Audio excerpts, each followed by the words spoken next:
I've seen Irish Wolfhounds, Great Danes, little tiny dogs. And in fact, there's so many different organizations and venues and rules of agility that are catered for everything from the real professional ones to the there's an organization called Just for Fun Agility, for example.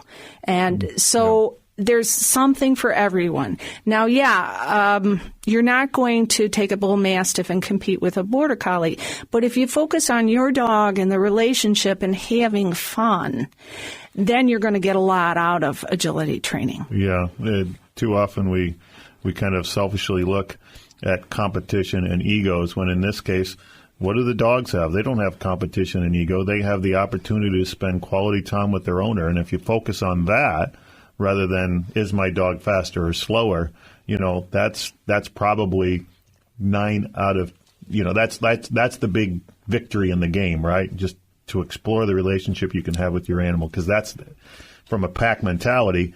That's what the dog's going to appreciate, is the fact that it's spending time with its alpha character ongoing, continuously, on a regular, consistent basis. Right, and you're both working together toward a goal. Exactly. And it's not unlike, you mentioned the soccer, it's not unlike participating in youth soccer. Most people are there to have a good time, to share it with their child.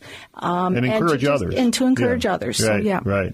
Dog agility training is very similar. So what goes in, so how do you train a dog to become the agility involved participant, Well, the first thing that we do is we teach them to negotiate the obstacles involved in an agility course. Jumps, tunnels, dog walk, which is the long board that you see that they climb up on top of, hoops, various things. And we train them to be able to do that confidently and independently. And once they know that, we're also working on control and having them respond to our directions, come here, go there, etc. Mm-hmm. Once those individual elements are trained, then we can put it together and have them actually run short courses.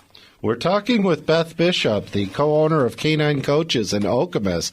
I'm fascinated by what you say, as my wife's been trying for years to teach me to jump through hoops, and it hasn't worked very well.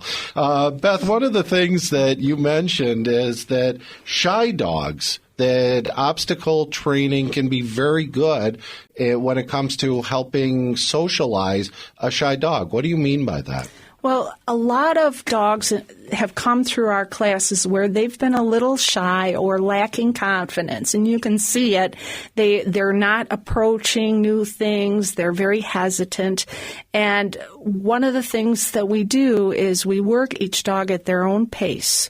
So for a dog like that, we make it easy enough so that they can do something and succeed. And once they succeed, you can see, I'm not kidding, you can see it in their face, that they are proud of themselves and they're happy that they've accomplished something.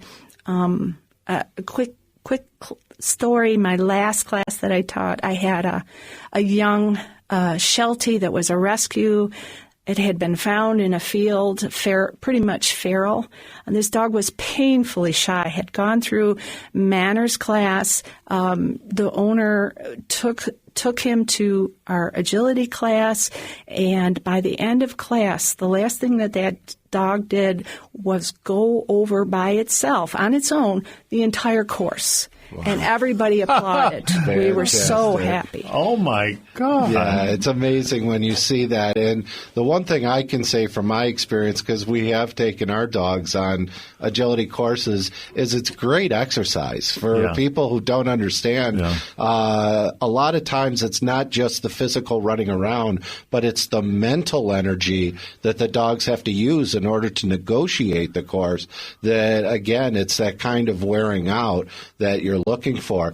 Beth, I have a question. We were talking a couple of weeks ago with Mike Morgan from Mid-Michigan Kennels, and he was saying how over in Europe that almost every town literally had its own dog club, and that agility and things like that were part of what each dog club did. Mm-hmm. Do we have things like that here, and do you see a movement in that direction? Oh, absolutely. We have dog clubs. We have, in this area, we have an obedience training club, which their emphasis is on obedience. And there's also the Capital City Canine Club, which is an agility training club. And I belong to it, and a number of other people belong to it. So that's something that's in this area. Well, great. Well, one thing I'll mention, you might not even know this particular class exists, but we drive by it every day. When you're driving down Okemos Road and you see Mount Hope, and there's a veterinary clinic that's been there for a lot of years. In the basement of that veterinary clinic is exactly where this takes place. Great. Well, Beth, thank you so much for coming in, and we'll encourage everyone to check out what you're doing and see how their dog responds to agility training. Thank you again for coming in. My pleasure. Rick, in the next segment, we're going to have the opportunity to talk with another rescue group and find out how we can help save some more fine animals here on the Mid-Michigan Pet Expert Talk Show on 1320 WILS. I saw a werewolf with a Chinese menu in his hand, walking through the streets of Soho in the rain. He was looking for the place called Lee Ho Fooks, gonna get a big dish of beef chow mein. Ahoo, werewolves of London. Ahoo, ahoo, werewolves of London. Ahoo, you hear him howling around your kitchen door.